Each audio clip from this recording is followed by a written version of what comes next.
significa que o Alexandre está se aproximando do estado de loucura do Hitler em A Queda. Significa que o Alexandre já está em um estado de completo descontrole. É o descontrole. E isso vai se acentuar com a Lei Magnitsky. Essa é a aposta central. Esse é o famoso custo Alexandre, sobre o qual eu venho falando há tanto tempo. A gente não pode dizer a fonte, mas a gente teve informações de que o filho do Barroso está aqui nos Estados Unidos trabalhando numa instituição financeira e desapareceu nos últimos dias. Ninguém sabe dele no trabalho e a informação nos foi passada por uma fonte interna segura dessa instituição financeira. Cadê o menino? Sejam bem-vindos, o meu nome é Bruno. Deixe o seu like e inscreva-se no canal.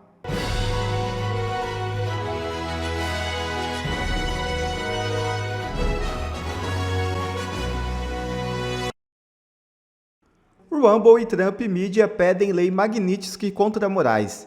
A ação também mira outros ministros do STF por decisões consideradas arbitrárias, ilegais e ofensivas à consciência moral. É isso mesmo. A plataforma de vídeos Rumble e a empresa Trump Media do presidente americano Donald Trump apresentaram nesta terça-feira 22 um novo pedido para que a Justiça envie ao Departamento de Estado os autos do processo que contesta as decisões do ministro Alexandre de Moraes do Supremo Tribunal Federal sobre indivíduos residentes nos Estados Unidos. As empresas solicitam que o governo Trump avalie a aplicação de sanções contra Moraes e outros ministros por violações de direitos humanos, com base na Lei Global Magnitsky, cuja legislação permite a punição de estrangeiros acusados de corrupção ou violações de direitos humanos.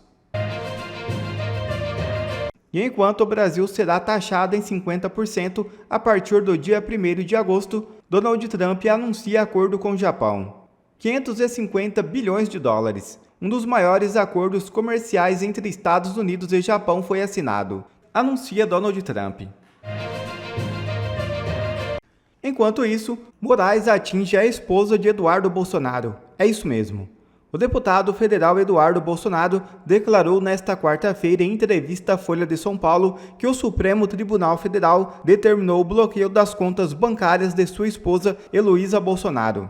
Segundo ela foi informada da medida ao tentar realizar movimentações financeiras. A decisão vem na esteira de uma medida semelhante tomada contra o próprio parlamentar, que também teve suas contas bloqueadas. Eduardo relatou que suspeitou da ação após falhar em transações via Pix.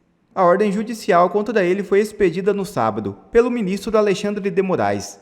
Não há limites para Moraes. É inacreditável.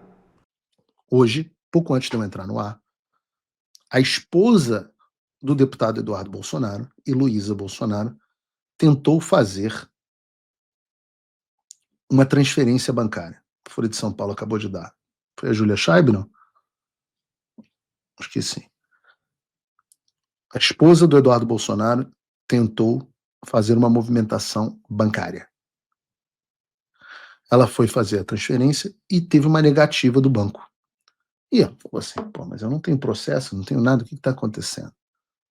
Quando foi ver, tinha uma ordem do Supremo Tribunal Federal, em sigilo, bloqueando as contas bancárias da mulher do Eduardo. Veja, nós já tivemos bastante sacanagem do Alexandre de Moraes. Nós já tivemos ele, por exemplo, indo contra a filha do Oswaldo Scrock. Mas, pelo menos, quando ele foi contra a filha do Oswaldo Scrock, o Oswaldo Scrock estava usando as contas bancárias da filha para arrecadação, o que quer que seja. E ainda assim, absurdo, defendi aqui com unhas e dentes os direitos dela. Mas Heloísa Bolsonaro nunca se envolveu em absolutamente nada relacionado ao Eduardo. Nunca teve uma participação política, não transferia recursos para o Eduardo, não está em absolutamente nenhum dos processos, nunca foi intimada e agora foi alvo de uma decisão secreta. Sim, nós temos o ditador indo atrás da esposa inocente de alguém. Não é como a esposa do Alexandre, que é a fonte financeira dos recursos dele, a Viviane Bastos de Moraes. me deram uma informação, que eu não sei se é verdadeira, que o escritório da Viviane fatura dezenas de milhões de reais. E que o Alexandre hoje seria um homem de mais de bilhão. Eu não tenho como confirmar. Mas a ligação financeira entre os dois é inequívoca e o Departamento do Tesouro dos Estados Unidos vai deixar isso bastante claro. Agora, Eduardo e Heloísa não tem absolutamente nada, nenhuma base para o bloqueio da conta dela. Significa que o regime decidiu ir loucamente em cima dos familiares, sem nenhuma base. E esse é o tipo de coisa que muita gente vai olhar e vai falar: aí forçou. Aí forçou. E o que significa isso? Significa que o Alexandre está se aproximando do estado de loucura do Hitler em A Queda. Significa que o Alexandre já está em um estado de completo descontrole. Segundo os jornais, o cara chega a um ponto, e é assim que a gente derruba um sistema. É assim que a gente derruba um regime. Porque o cara chega em um ponto em que o próprio sistema e os seus componentes passam a querer colocar limite nele. E esse é um beco sem saída. Porque só há dois caminhos. Ou ele obedece o limite do sistema e sai enfraquecido exatamente por ter um limite, ou ele passa a ser ilimitado e continua dobrando a aposta a despeito dos limites que o sistema tentou colocar nele. E aí o próprio sistema começa a conspirar contra ele como uma forma de defenestrá-lo. Como é que isso termina? Ora, nós estamos se aproximando dos idos de março, para quem gosta de peças. Nós estamos nos aproximando do momento onde o Alexandre vai olhar para a cara do Gilmar Mendes e falar assim: aqui. Até tu, Brutus. Até tu, Gilmar. Nesse momento ele está: até tu, Globo. É o descontrole. E isso vai se acentuar com a Lei Magnitsky. Essa é a aposta central. Esse é o famoso custo Alexandre, sobre o qual eu venho falando tanto tempo. Eu sempre disse que eu tenho certeza que não haverá recuo do Alexandre, afinal ele está disposto até ir até as últimas consequências. A questão é: quem mais está disposto a afundar com o navio e bancar esse custo? Vai ser necessário queimar a floresta inteira? Essa é a pergunta de $1 milhão. Enquanto isso, o filho de Barroso está desaparecido nos Estados Unidos após ter tido seu visto revogado. Veja o vídeo. A informação que nós recebemos ontem aqui é de que o filho do Barroso está desesperado aqui nos Estados Unidos. Olha a mensagem da Embaixada dos Estados Unidos no Brasil. Olha a mensagem. Tá aqui, ó. Se você está nos Estados Unidos ilegalmente, ou seja, se você perdeu o visto, faça como o ET. É hora de ligar para casa. Use o aplicativo do CBP Home e vá embora agora, com apoio e dignidade. Você receberá assistência para a viagem e uma ajuda de custo para retornar ao seu país de origem. Até o ET sabia a hora de voltar para casa. Tá ouvindo, filho do Barroso? Você tá ouvindo, filho do Barroso? Até o ET sabia a hora de voltar para casa. Isso aqui é publicação do perfil oficial da Embaixada dos Estados Unidos no Brasil. Isso aqui não é nem mais recado. É que o Barroso gostava de piada, então acho que a Embaixada está seguindo o ritmo do Barroso. Barroso, o seu filho está nos Estados Unidos. Você e ele perderam o visto. Faça como o ET. Volta para casa. Volta para casa. Tá aí o aviso da Embaixada. Agora é a hora. A gente não pode dizer a fonte, mas a gente teve informações de que o filho do Barroso está aqui nos Estados Unidos trabalhando numa instituição financeira e desapareceu nos últimos dias. Ninguém sabe dele no trabalho e a informação nos foi passada por uma fonte interna segura dessa instituição financeira. Cadê o menino? Tá Sumiu. fazendo igual o ET. Tem que fazer igual o ET. Volta pra casa, né? Pois é. Tem que ir Bem, porque aqui a coisa é muito séria, tá? Quem tá ilegal nos Estados Unidos, se for deportado, é deportado algemado. Então, esse programa que o Trump criou é para que a pessoa volte, né, sem ser algemada. Ela recebe, acho que $1.000, né, como uma ajuda, algo em torno disso, né, e você volta normal, num voo normal. Agora, se deixar para ser deportado, aí você vai voltar algemado. E a STF alterou o vídeo do depoimento do general G. Dias. É isso mesmo, veja o vídeo. O advogado Jeffrey Schichini afirma que o Supremo Tribunal Federal alterou o vídeo do depoimento prestado pelo general G. Dias, ex-ministro do Gabinete de Segurança Institucional, vídeo anexado na ação penal do suposto golpe de Estado. Schichini disse que trechos da fala do general, que constam na transcrição oficial do processo, teriam sido suprimidos do vídeo. O STF adulterou o vídeo do depoimento do G. Dias, mas esqueceu de adulterar também a transcrição.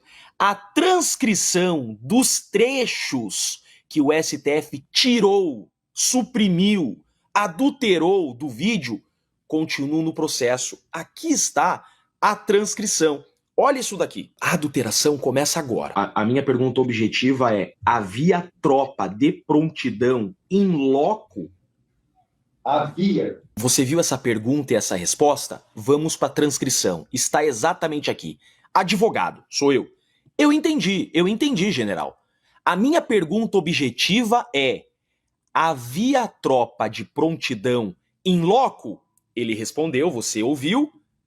Havia. Só que daí, o vídeo dá um pulo de 3 páginas de transcrição. Veja. Por favor.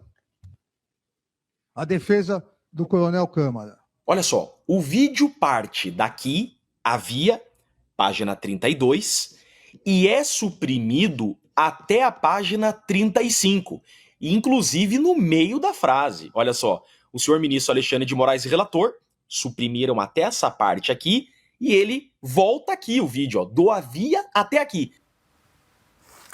Ana, começamos com você, então, esse vídeo que o advogado do Felipe Martins publicou na sua rede social, dizendo, então, que houve uma alteração, uma adulteração, nas palavras do advogado, do vídeo gravado ali do depoimento do general G. Dias. Ele fala que há, então, uma divergência entre a transcrição oficial, que aí vai ali todos os diálogos trocados entre o advogado e o general G. Dias, e o vídeo que foi apresentado com cortes. Essa é a alegação, a denúncia bastante grave aí apresentada pelo advogado Jeffrey Schichini. Paula, a palavra é essa, né? Uma denúncia gravíssima, mas e aí? Vai ficar por isso mesmo? Ou vai ter, né, um erramos? Não, tá aqui o outro pedaço que faltou. E o que levanta diante dessa denúncia para todos nós é o que mais foi editado, já que o ministro Dias Toffoli disse com orgulho: nós somos os editores do Brasil, né? O STF, os ministros do STF. Ora, nós somos os editores do Brasil. O que mais foi editado? O pendrive do presidente Bolsonaro, que foi encontrado no banheiro. O pendrive não tinha nada ou não tinha nada porque o presidente Bolsonaro disse que o pendrive não era dele, que ele nunca soube mexer com o pendrive. Documentos de entrada nos Estados Unidos. Isso foi editado ou não? Outros vídeos, porque tudo, Paulo, não há transparência que nós precisamos ter diante de um processo de golpe de Estado. Eles iam derrubar a República. Eles iam derrubar. Havia uma trama de um assassinato em massa. Ministro, Lula, Alckmin. E não há transparência nisso tudo. A pergunta que fica para mim diante de uma denúncia dessa é: o que mais foi editado nesse longo processo, nesses inquéritos eternos, sigilosos, que nem os acusados têm acesso, ou os advogados dos acusados têm acesso. O que mais é editado dentro de tudo isso? Diga, Augusto. Isso aí equivale à obstrução da justiça, a ocultação de provas. Como é que pode você suprimir? Adulterar é a palavra mesmo. Aí você suprime um trecho que não te convém. Mas não há limites para os abusos praticados pelo ministro Alexandre de Moraes. Ele faz o que quer, elogiado pela OAB. Os demais ministros têm de se manifestar. Os ex-ministros do Supremo também estão estranhamente quietos, com exceção do Marco Aurélio. Sim. Isso aí envergonha o Supremo. Não interessa o trecho suprimido, não pode. Sim, claro. Negar ao defensor o conhecimento de tudo. É que o advogado é teimoso e combativo, porque os outros já começariam a recuar diante da constatação de que já está definido o caso, já está decidido, a tal ponto que o Alexandre de Moraes começou a esconder o que lhe convém. O Chiquini oficiou a OAB, então, alegando violação às prerrogativas da advocacia, intimidação aos advogados e à testemunha de defesa. Lembrando que esse depoimento que a gente acompanhou, ele ocorreu na última segunda-feira, dia 21 de julho, em que o doutor Chiquini participou dessa oitiva do general G. Dias. E ali, então, ele alega essa supressão, essa alteração do vídeo que não confere com a transcrição original. Paula, numa das primeiras capas da Revista Oeste, logo depois do tumulto do 8 de janeiro, a gente já falava que a verdade iria aparecer. Eu me recordo também de uma capa que dizia a verdade começa a aparecer depois que a emissora CNN divulga aquelas imagens do general na cena do crime. O G. Dias, ali a paisana, orientando aqueles manifestantes que entraram no Palácio do Planalto. E a CPMI, que funcionou no Congresso Nacional, apesar de completamente aparelhada, uma CPI formatada para proteger o Flávio Dino, não à toa, a Elisiane Gama, até hoje não se sabe como foi escalada como relatora daquela CPI. Aquela comissão, do pouco que ela conseguiu avançar, ela mostrou que documentos foram omitidos, ela mostrou que os alertas foram dados ao GSI, foram dados a vários órgãos, mais de 20 órgãos dentro da esplanada dos ministérios, incluindo até a Agência Nacional de Transporte, por exemplo, e tudo foi ignorado. Ela provou que o plano escudo não funcionou naquele dia, já repisamos esse tema várias vezes, usando uma analogia, como se a porta do Palácio do Planalto estivesse aberta, como se alguém tivesse esquecido de trancar a porta. As imagens que vieram depois, aquele manifestante do relógio, que aparece com a camiseta do Bolsonaro. Bom, é uma sucessão e só a história, só o tempo vai mostrar o tamanho da farsa. O golpe nunca existiu. O que houve foi um tumulto generalizado, uma catarse, como o ministro José Múcio Monteiro já disse, como outras autoridades já apareceram para se manifestar nesse sentido, pessoas lúcidas, com a cabeça no lugar. Houve uma catarse, um tumulto, e alguns infiltrados, esses sim, vândalos profissionais, promoveram um quebra-quebra. Foi isso que aconteceu. A partir daí veio a tese do golpe para tentar se chegar ao presidente Bolsonaro. E mesmo nesse caminho já para se chegar ao presidente Bolsonaro, e agora estamos vivendo dias mais tensos em relação ao presidente que pode, inclusive, ser preso, está preso a uma tornozeleira sem condenação, né, censurado, numa democracia que está por um fio no Brasil. O episódio Felipe Martins, que nós falamos com muita frequência aqui, com a investigação acontecendo nos Estados Unidos, que a Ana acompanha com muito esmero, né, com muito cuidado, porque lá a fraude pode ser comprovada, supressão de trechos, testemunhas que foram recusadas, algumas testemunhas que foram apresentadas e recusadas, e finalizo, uma delação que é o único pilar de toda essa acusação que não parou em pé. né, do tenente delator Mauro Cid. A partir daí, a pergunta que fica é: e o conjunto probatório existe? Ou o conjunto probatório inteiro está, a tese da a árvore envenenada, né? O conjunto inteiro probatório está envenenado do pouquíssimo que tentou se colocar ali tijolinho em cima de tijolinho.